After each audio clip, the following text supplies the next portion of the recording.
Salatu wassalamu ala Rasulillah wa ala alihi wa sahbihi wa mawalah. Rabbi shrah li sadri wa yassir li amri wahlul 'uqdatam min lisani yafqahu qawli.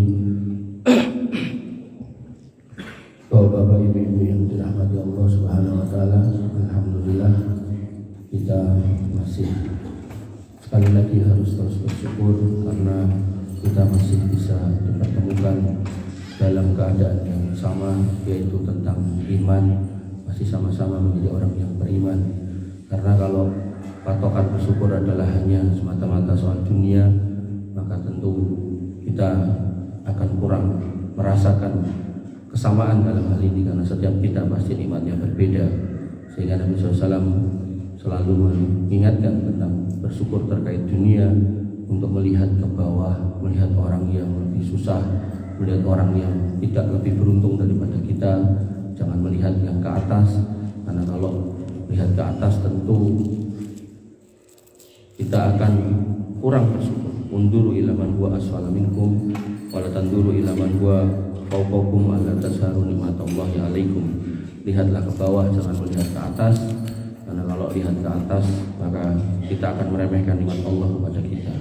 Sehingga ketika kita melihat ke atas dan kita merasa nikmat Allah itu sedikit, maka paling tidak pastikan kita bisa melihat pada nikmat iman yang kita masih miliki. Sehingga disitulah kita harus benar-benar berterima kasih kepada Allah Subhanahu wa taala karena masih memperkenankan kita menjadi hamba-Nya yang beriman. Karena keimanan inilah yang nanti akan menjadi garansi kita akan berpulang ke surga atau ke neraka. Orang-orang yang kemudian memilih jalan selain Islam, tentu kepulangannya tidak lagi ke surga melainkan ke neraka. Adapun orang tua kita, sesepuh kita, dalam hal ini Nabi Adam alaihissalam, itu asalnya rumahnya dulu adalah di surga, maka sebagai anak turun, anak cucu yang baik, tentu harus kembalinya adalah ke rumah orang tuanya, yaitu di surga, rumah kakeknya di surga, rumah pendahulunya di surga, bukan kemudian berpulangnya ke neraka.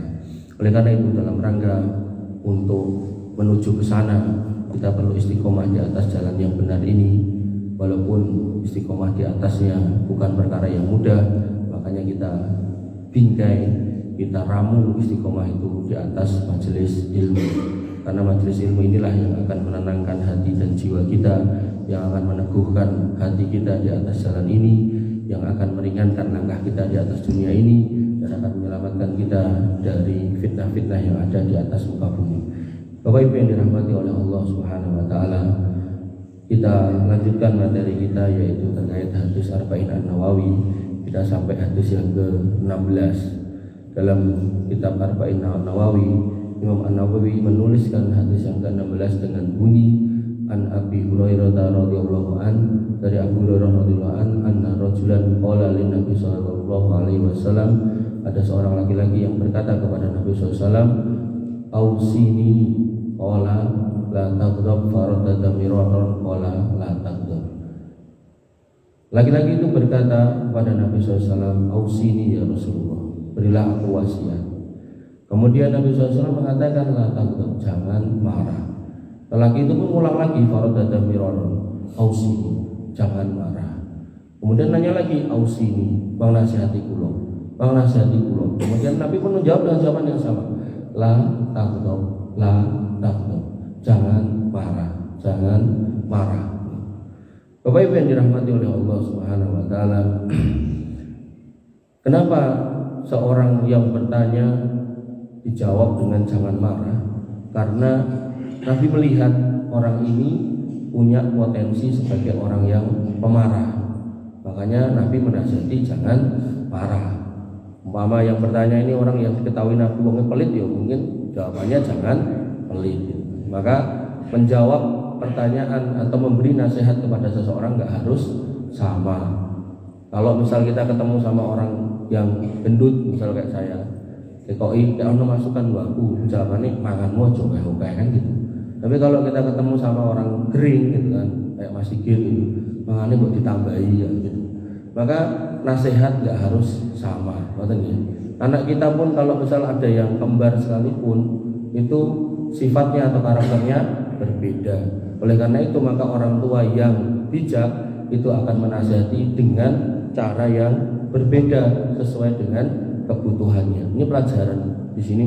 Kalau di kuliah ini terkandung di sini ada psikologi, ada kemudian angry management gitu, jadi pengontrolan amarah gitu. Jadi Nabi SAW ini termasuk manusia yang super cerdas gitu, karena dalam memberikan masukan itu bisa pas sesuai dengan kebutuhan orangnya. Oleh karena itu maka penjelasan di sini nama dari orang yang bertanya tidak disebutkan itu tidak penting, karena yang penting adalah isinya, yaitu apa? Sebuah nasihat untuk tidak marah. Nah, marah di sini ada dua makna. Jangan marah di sini ada dua makna. Yang pertama, menahan diri ketika ada sebab yang membuat kita marah sampai kita tidak marah.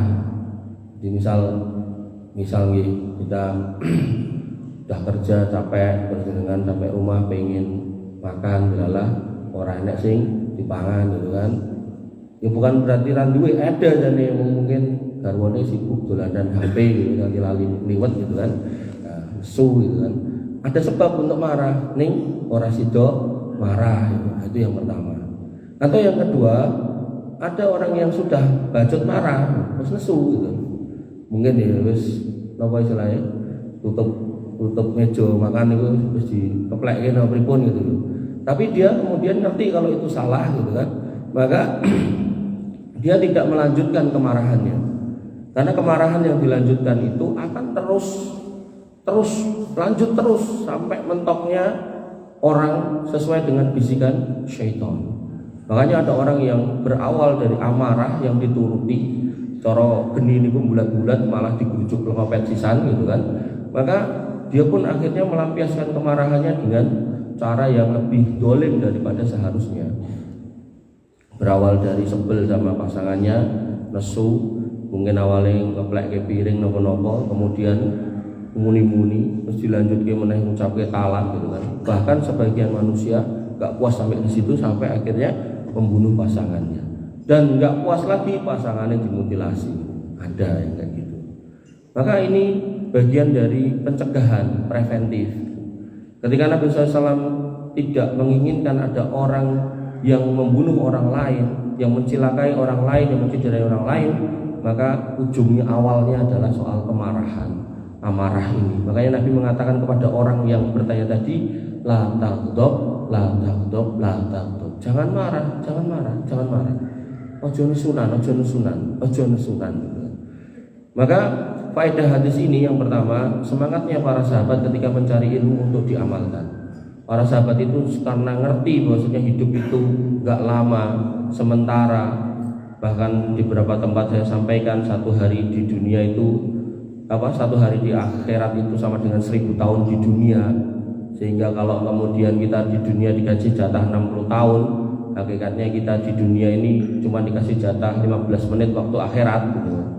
Artinya dengan 15 menit waktu akhirat kita diminta untuk berjuang untuk mendapatkan kemuliaan akhirat selamanya.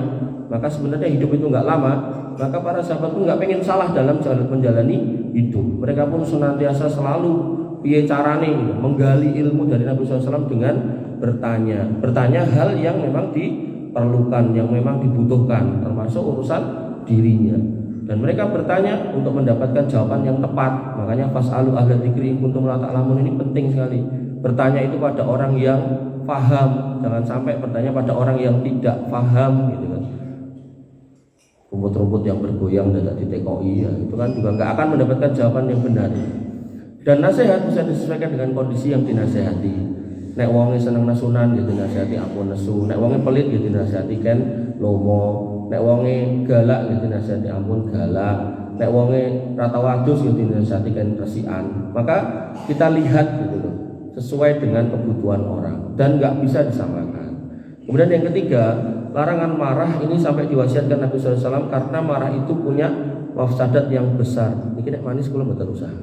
Ya, mboten pahit iki. Pahit. Enten sing pahit.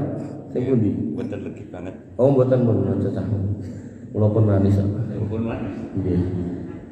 Maka karena diwasiatkan Nabi, berarti ini penting. Maka ada yang sampai marah hingga mentalak istrinya, ada yang sampai marah hingga berjanji tidak mau lagi bicara, lalu akhirnya pun dia menyesal. Jadi ujung dari kemarahan kalau dilampiaskan terus-terusan, itu ujungnya tetap nanti terakhirnya nyesel. Entah nyesel akhirnya ranti bojo, entah nyesel akhirnya membunuh orang, entah nyesel akhirnya enten wong nesu niku dereng dangu kula ningali ten medsos. Nesu omahe diobong. Jaluk napa to nek cah lanang jaluk duit ning pake opo piye gitu. Mboke 20 yuta nggih. Napa ngoten kula lali beritane. Niku diobong omahe nganti bulat-bulat. Jenenge wong tuwa, sayang karo anak kurang ajar wis dicari ya. Artinya ya enggak dilaporkan ke polisi, padahal omahe wis diobong. Enten biaya-biaya ngoten niku dan nyata ada itu. Karena tadi lho nuruti kemarahan gitu. Dan Islam melarang akhlak yang jelek, salah satunya adalah marah. Gitu. Islam juga melarang hal-hal yang dapat menimbulkan marah dan berbagai dampak jeleknya. Jadi kalau memang memungkinkan ketemu wong kae marai anyel ya nek pas meh papasan lengos sithik ya enggak apa-apa. Atau kalau memang ketemu nih ini aku ngomong karo wong kae luwih saka 5 menit mesti aku anyel terakhir ya sudah ketemu salaman assalamualaikum pun tinggal. Kita harus kemudian mencari sebab untuk tidak marah, tidak emosi. Saya dulu di Jakarta punya pimpinan saya itu ngajari saya yang orang-orang wah ajak berantem gitu. Ya, saya marah gitu karena gampangannya ya bentuk saya udah kayak gini kok masa disuruh, saya kan waktu itu kepala pengadaan, disuruh ini suruh itu, suruh membuat hal-hal yang nggak benar gitu loh, saya nggak mau. Terus saya bilang jangan kayak gini saya gelut lah gitu, coba sana gitu. Saya marah, benar-benar marah. Dan akhirnya itu termasuk salah satu sebab saya mengajukan mutasi dari Jakarta ke Jogja. Karena saya memiliki pimpinan yang tadi itu kalau ketemu marah anyel gitu. Karena kita berusaha kerja sebaik mungkin, sejujur mungkin, tapi dia malah ngajari kita untuk hal yang tidak benar. Dan saya gampangannya turun pangkat ya nggak ada masalah. Gaji saya turun 30% ya udah ada masalah itu. Karena Gusti Allah sugih gitu Pak. Gusti Allah sugih Pak. Jadi ketika kita meninggalkan hal-hal seperti itu, bahkan nyata-nyata gaji kita berkurang, maka ada banyak cara, banyak jalan yang Allah akan berikan kepada kita. Dan itu benar-benar real, bukan dongeng gitu. Karena saya benar-benar hampir mau berantem sama itu pimpinan. Jadi saya eselon 4, dia eselon 2, saya ajak dulu. Karena ya tadi dulu, ketika dia merasa tinggi, terus kemudian dia ngatur kita, ya ngatur nek bener nggak apa-apa. Tapi kalau kemudian ngaturnya sudah nggak bener, maka itu hal yang ketika kita peringatkan baik-baik nggak mau ya namanya manusia, emosi juga. Tapi saya juga tahu diri kalau emosi itu jelek, makanya saya pilih mundur bahkan pindah. Maka ini yang harus kita pahami bahwasanya seorang muslim ketika ngerti potensi amarahnya, maka kalau memang harus menjauhi orang yang kalau kita ketemu kita kemudian marah, kita jangan ketemu dulu sampai kemudian kita bisa melupakan semua amarah itu. Ada seorang laki-laki yang kemudian punya istri, dia sayang sekali sama istrinya dikondol sama tetangganya, dikondol sama temennya gitu kan. Maka karena masih anyel dan ketemu ya akhirnya terjadilah yang tidak diinginkan, pembunuhan, penganiayaan.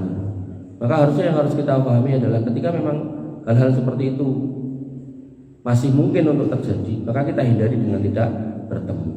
Bapak Ibu yang dirahmati oleh Allah Subhanahu wa taala, Nabi mengulangi jangan marah. Ini menunjukkan pentingnya kata-kata itu, pentingnya wasiat itu. Dan dalam kondisi suami mentalak istrinya dalam kondisi marah, itu ada dua keadaan. Yang pertama, marah dalam keadaan sadar, akal pikirannya tidak berubah, masih normal, maka ketika itu terucap, maka talaknya jatuh. Nesu, ning cek sadar. Kan ada orang nesu tuh sampai kayak orang kesetanan gitu kan ada. Nah, maka yang kedua adalah orang yang marah dalam keadaan sampai tidak tahu apa yang diucapkan, hilang akal, kayak wong stres gitu kan. Ada yang marah karo kejang-kejang gitu. Nah, kalau ngapunten karuan dengan terjadi seperti itu kemudian bungok-bungok kowe tak pegat, maka itu enggak jatuh talak. Jadi kita harus bedakan antara marah yang masih sadar sama marah yang sudah tidak sadar. Napa pelih ngapunten naudzubillah karuan jenengan mantuk sempoyongan karo mendem muni tak talak kowe gitu kan, maka itu tidak jatuh talak. Maka ini harus difahami. Kemudian kiat dalam meredam marah. Nabi SAW memberikan arahan, petunjuk kepada umatnya, karena marah itu bukan perkara yang baik, bahkan faktanya marah itu akhirnya menghasilkan hal-hal yang rusak di muka bumi ini. Maka Nabi ternyata alhamdulillah agama Islam sudah sempurna dan paling sempurna. Nah, maka Nabi memberikan arahan, yaitu yang pertama buat mereka yang marah membaca ta'awudz. Karena hakikatnya marah itu kepetane syaitan. Dikepeti terus ben mawon niku tambah bulat-bulat. Maka cara untuk menyingkirkan syaitan yang paling gampang niku ta'awudz. A'udzubillahi minasyaitonir rajim. Kenapa sampai minta tolong kepada Allah agar dilindungi dari setan? Karena dalilnya jelas bahwa marah bisa datang dari setan. Dan memang kemungkinan besar itu ya dari syaitan. Jadi ya awalnya ada salah ngomong. Jadi ini kalau disambung sama hadis sebelumnya, di mana Nabi SAW mengatakan man kana yu'minu billahi wal yaumil akhir falyaqul khairan aw liyasmut. Siapa yang menyatakan diri beriman kepada Allah dan hari akhir, sebaiknya ngomong yang baik atau diam. Ini tujuannya itu agar kemudian nggak waton ngomong. Nek wong seneng ngomong terus ngomongnya ora apik, nggak enek kontrole, akhirnya marah wong anyel gitu loh. Nggak enek anyel ya wis, akhirnya muncul marah. Kemarahan yang dituruti akhirnya muncul amarah. Ketika amarah diteruskan, maka biasanya muncul hal-hal yang nggak bagus gitu. Apakah itu penganiayaan dan seterusnya. Makanya setan itu ngerti itu. Manusia ini nek dikompori ke sini kok melakukan rene gitu. Makanya dikepeti terus ben ngoyak ke sana terus gitu. Sehingga Allah kemudian mengatakan dalam Quran surat Al-A'raf wa imma yanzaghannaka minasyaiton nazghun fasta'id billahi innahu samiun alim. Dan jika setan datang menggodamu, maka berlindunglah kepada Allah, sesungguhnya Dia Maha mendengar lagi Maha mengetahui. Dan ini bisa berlaku umum, menggoda dalam bentuk apapun, termasuk salah satunya menggoda untuk marah. Oh, jenengan tergoda untuk ngambil harta orang lain, ta'awudz yang banyak. A'udzubillahi minasyaitonirrajim. Oh, jenengan tergoda untuk menganiaya orang lain, ta'awudz yang banyak. Oh, jenengan misal lagi jalan baik-baik tiba-tiba disalib sama perempuan yang nggak pakai celana gitu kan, nah, tergoda gitu kan, maka mang ta'awudz yang banyak. Tadi kata bu, orang itu orang katokan yang dalan. Patoknya nanti kaya ngono gitu kan. Kayak kadang niku digoncengke apa goncengke ibuke sing kudungan. Aduh. Dadi ibuke ning ngarep kudungan, anake ning mburi katoke cendek dianget gitu kan. Nauzubillah. Ibu-ibu yang dirahmati oleh Allah Subhanahu wa taala, Bapak juga demikian. Untuk jalisan ma'an Nabi sallallahu alaihi wasallam wa rajulan yastabadani. Dari Sulaiman bin Surat, beliau berkata, pada suatu hari saya pernah duduk bersama Nabi SAW, sedangkan ada dua orang laki-laki yang saling mengeluarkan kata-kata kotor satu sama lain. Jadi ada dua orang di dekat Nabi, jadi misalnya Nabi tenriki ya biaya ini rotot tenriko, pisu-pisuan, loloan pisu-pisuan. Fa'ahadahuma ihmar wajhu, satunya sampai marah, mukanya merah, wabang beranang gitu kan. Kemudian fantafakhat auda juhu, dan kemudian urat nih yang gulu nih kenceng. Itu nek wonge napa darah tinggi iso langsung pecah tar gitu. Kalau ingin tencang kula niku darah tinggi ning ra dirasa pecah ning daerah mriki ya. Wanti kocor-kocorne. Faqala Nabi sallallahu alaihi wasallam, kemudian Nabi sallallahu alaihi wasallam bersabda, inni la'alamu kalimatan law qalaha, aku ngerti sebuah kalimat yang sekiranya diucapkan sama orang itu yang lagi marah nganti raine abang beranang, otote nganti meh mecah di wau, anhu mayajidu, maka dhahaba anhu mayajidu, maka amarahnya akan pergi.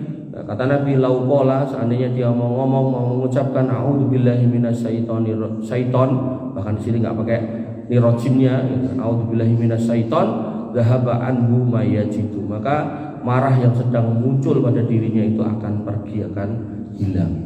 Makanya panjenengan yang ngapunten yang gampang marah itu harus banyak-banyak latihan istighfar, ta'awudz gitu. Agar kemudian jangan sampai nuruti, karena banyak orang-orang yang seneng marah akhirnya tensinya tinggi. Kemudian tadi itu ora dirasa, pergorak rasa, akhirnya tiba-tiba pecah itu pembuluh darahnya di kepala. Dia langsung sedo gitu. Nah kalau itu yang terjadi ya pasti suul khotimah lah gitu. Karena yang hakikatnya amal itu yang tetap akan dilihat pada akhirnya. Pokok intinya nuruti kemarahan itu nggak baik. Kemudian dalam hadis yang lain Nabi SAW mengatakan idza ghadaba ar-rajulu faqala a'udzubillah sakana ghadabuhu. Apabila seorang dalam keadaan marah lantas mengucapkan a'udzubillah, maka redamlah marahnya. Jadi hadis yang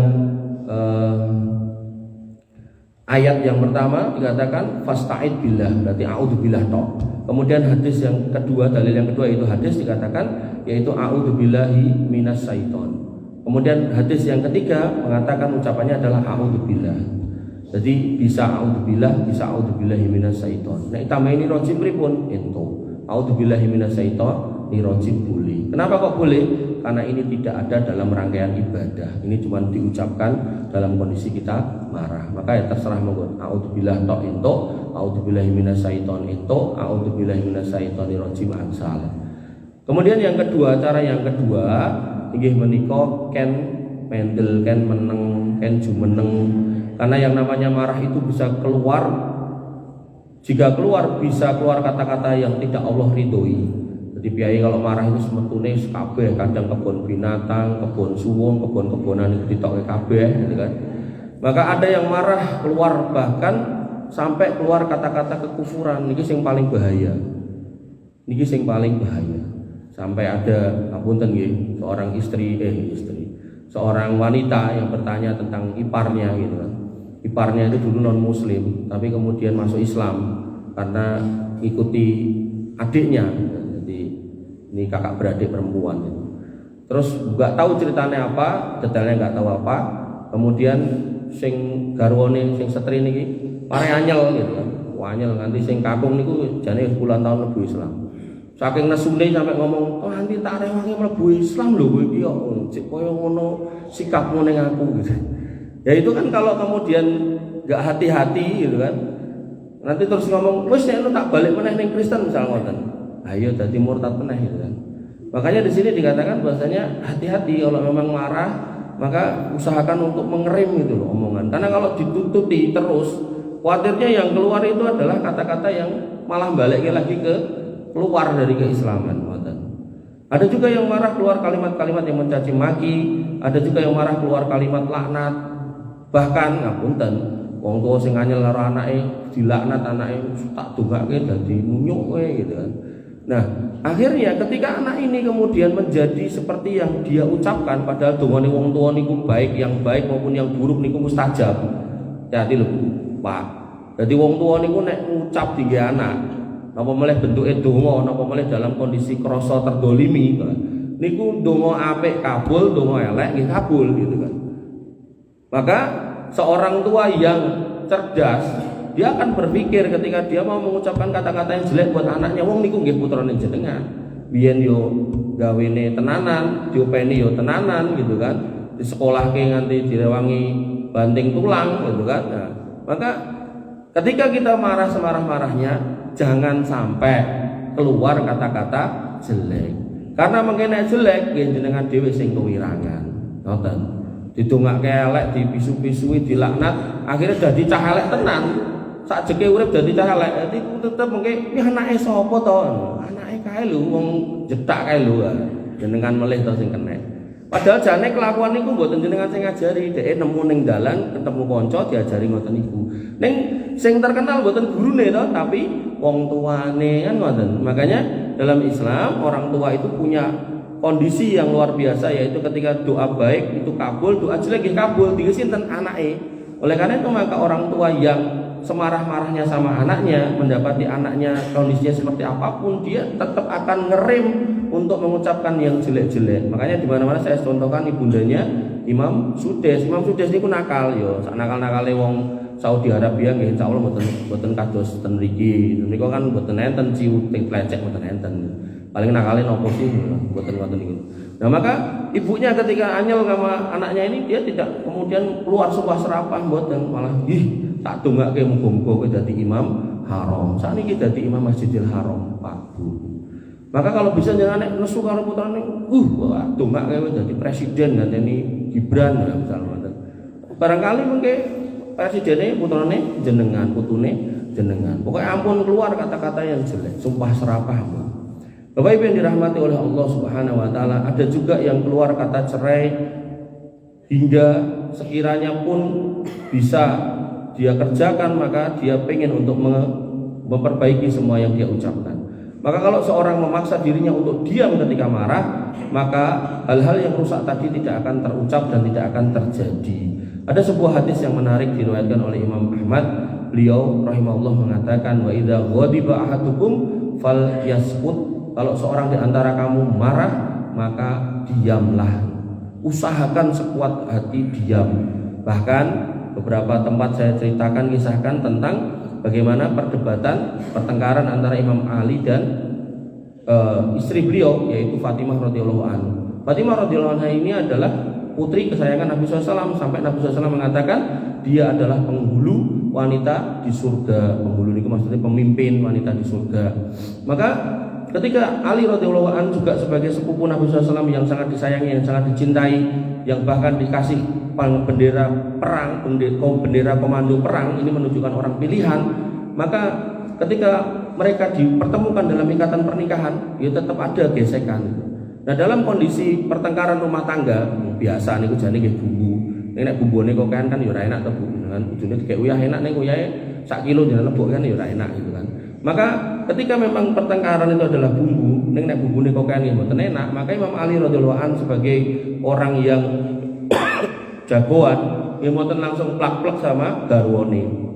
Beliau pilih melipir keluar dari dari rumah, kemudian masuk ke masjid, tidur di masjid.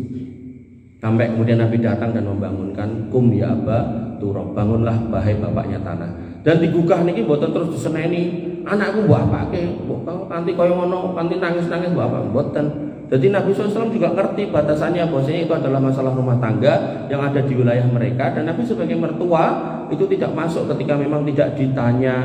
Makanya dalam sebuah hadis dikatakan idza stansohaka fansohu, kalau panjenengan dimintai nasihat paringi nasihat. Tapi kalau sebuah keluarga putra jenengan kali mantu jenengan kemudian belum bertanya tentang urusan di dalam rumah tangganya, mboten usah terlalu jero mlebu. Karena mertua kali wong tuwa nek kejeron ning mlebu biasane malah tambah rame, akhirnya banyak yang bubar gitu. Nggih, niku pun hasil penelitian niku. Bapak Ibu yang dirahmati oleh Allah Subhanahu wa taala. Yang kedua, diam. Jadi yang pertama wau ta'awud, kemudian yang kedua diam. Kemudian yang ketiga, Nabi SAW mengatakan dari riwayat Abu Dzar Al-Ghifari radhiyallahu anhu, beliau bersabda sallallahu alaihi wasallam, "Idza ghadaba ahadukum wa huwa qa'imun falyajlis." Kalau kita dalam kondisi muncak marah-marah dan posisi adalah berdiri, maka silakan duduk. Fa in dhahaba anhul ghadab wa illa falyantaji. Kalau pas duduk iso ilang, yo alhamdulillah. Tapi nek urung, maka Nabi SAW mengatakan lekaro gitu. Agar kemudian medu. Karena orang tuh pengennya yo tambah gede. Dan itu terjadi sama syaitan. Syaitan itu aslinya cilik. Tapi begitu kemudian manusia memujanya, menakutinya, ajorono kok nek gendruwo, dadi gede, bentuknya seperti yang dihayalkan gitu kan. Dan dia tambah gede sampai melebihi rumah gitu. Akhirnya kita medeni. Padahal kata Allah Subhanahu wa taala, inna kaida syaitana kana dhaifa. Jenenge setan iku sepele remeh, jenengan ta'awud aja selesai jane. Tapi karena cilik kita diboten-boteni dengan syaitan, akhirnya delok setan sing bentuke cilik ning rupane elek, jenenge jenglot iku pedise, napa melih sing gede jenenge napa? Napa? Yang gede gondrong niku jenenge napa? Gulam. Gendruwo. Nek kula gede ganteng, Pak. Ono gede kon. Masyaallah. Gendruwo, padahal niku nggih mboten enten gendruwo segala macam, wewe gombel, kuntilanak, suster ngesot. Nah, saya aneh-aneh. Setane Indonesia aneh-aneh. Mboten enten nggih. Niku mung reko-rekone menungso krana ya tadi itu takut yang dibikin-bikin nuruti niku cerita-cerita fiktif, cerita-cerita dusta ya. Maka marah pun juga sama. Ketika jenengan pengen yo tambah gede, tambah dhuwur gitu jane kan ra iso gitu. Maka kata Nabi medhuk gitu. Lingguh, ra iso lingguh apa anyel pas lingguh ngekar gitu. Sehingga harapannya turun. Paling aman pokoknya nek saya nek malah gines wis metu dulu dari rumah. Silakan kemana kayak gitu. Ya paling bagus tetap ke masjid. Pokoknya nopo-nopo marahi sumpek hati dimanapun paling aman itu ke masjid aja. Wudu, sholat 2 rakaat, istighfar banyak-banyak. Nah ini kan wudu. Yang keempat mengambil air wudu. Dari Atiyah As-Sa'di radhiyallahu an berkata, Rasulullah SAW bersabda, innal ghadaba minasyaiton. Nah, ini clear bahwasanya marah itu dari syaiton. Wa inna syaiton khuliqa minnar, dan sing jenenge setan niku diciptake saka geni. Wa inna ma tudfa'u an-naru bil ma, geni kuwi isone dipateni ngangge banyu. Wa idza ghadaba ahadukum falyatawaddo, nek kowe enek sing do nesu, nah, maka wudu ben genine niku boten tambah gede. Bahkan nek perlu Bu, Pak, itu nek wudu sik kurang marem mang siram boten napa-napa gitu kan. Rujuki gitu kan. Boten napa-napa. Nek mungkin omahe ten cedak umbul langsung ngambyur, sendang ten mungkin pun cetek-cetek boten kados biyen. Ya, maka yang harus kita pahami itu bagian dari tips dari Nabi SAW. Yang kelima, maka seorang muslim yang baik, seorang muslim yang hanif, ketika tahu bahwasanya Nabi SAW mewasiatkan untuk tidak marah, maka mereka kemudian akan ingat pada wasiat Nabi. Dan Nabi ketika mewasiatkan, Nabi itu tidak cuman ngongkon orang marah semua tok mboten, tapi Nabi SAW memberikan apa istilahnya? Memberikan kabar gembira buat mereka yang mau menahan marah. Nabi SAW mengatakan, man kadoma ghaidon, siapa yang menahan marahnya, wa huwa qadirun, padahal mampu untuk melampiaskan. Iso ngajar wonge iso, nanti tele-tele iso, tapi dia pilih menahan agar tidak terlampiaskan. Ala ai yunafidhu, untuk tidak menyelesaikan kemarahannya dengan amarah yang tidak ada tepinya. Da'ahullahu azza wa jalla ala ru'usil khalaik yaumal qiyamah. Nanti ketika di padang mahsyar, ketika manusia berkumpul dalam jumlah banyak, itu akan dipanggil tuh para orang-orang sing iso marah ning ngempet nesune, diceluk fulan gitu. Sehingga dia akan ketok gitu loh, ketok sama orang-orang lain loh, kok wong iki kok diceluki kenapa gitu. Berarti kan pilihan, karena dipanggil. Berarti kan ini orang-orang yang dulu pernah melakukan perbuatan besar, yang kemudian Allah mau memberikan balasan, salah satunya urusan bisa menahan marah gitu. Hatta yukhayyirahu minal khur masya'a, sampai kemudian orang itu diceluk, kemudian diduduhke iki bidadari sak pirang-pirang milio dhisik gitu. Jadi ibarat jenengan gadah putra, jenengan sayang pada putra tertentu, nomor 1 atau nomor berapa, beda-beda toh. Nah, kemudian jenengan nukokke napa barang sing padha, wong beda warna, mungkin baju, mungkin sepatu ning beda warna gitu. Delalah mungkin ukurannya nggih sami gitu kan. Maka biasanya ini nek menungso anak kesayangannya ini dipanggil dulu. Ini miliose kan ngoten toh. Nah, maka ini pun juga sedemikian. Orang-orang yang bisa menahan marahnya, tidak terlampiaskan dengan sebisanya. Kan orang nek marahi sak pole pengen dilampiaskan, dia berusaha sekuat tenaga untuk menahan. Maka yang terjadi, Allah punya janji mengko tak celuki wonge, padahal wong liya do nontoni, terus tak kon milih dhisik dhewe. Dan ini tentu pilihannya ya yang namanya pertama mesti yang baik-baik. Kemudian janji Nabi SAW, janji Allah Subhanahu Wa Taala melalui nabinya pada orang-orang yang marah, yaitu dari Abu Dzar radhiyallahu anhu yang berkata, wahai Rasulullah SAW, tunjukkan kepadaku satu amalan yang dapat memasukkanku ke dalam surga. Nah, ini perawinya atau apa namanya sahabat yang bertanya jelas namanya Abu Dzar. Nabi SAW berkata kepada beliau, la taghdab walakal jannah, ojo nesu entuk surga. Ini menunjukkan bahwasanya Nabi melihat Abu Dzar ada potensi marah. Makanya Abu Dzar setelah ini pernah berjanji dengan istrinya, "Dek, kita sepakat yo, wong jenenge wong omah-omah iki ora ngerti lenone kapan, ora ngerti emosine kapan. Kita sepakat yo, nek aku nesu kowe meneng. Nek kowe nesu aku tak meneng." Ini disepakati.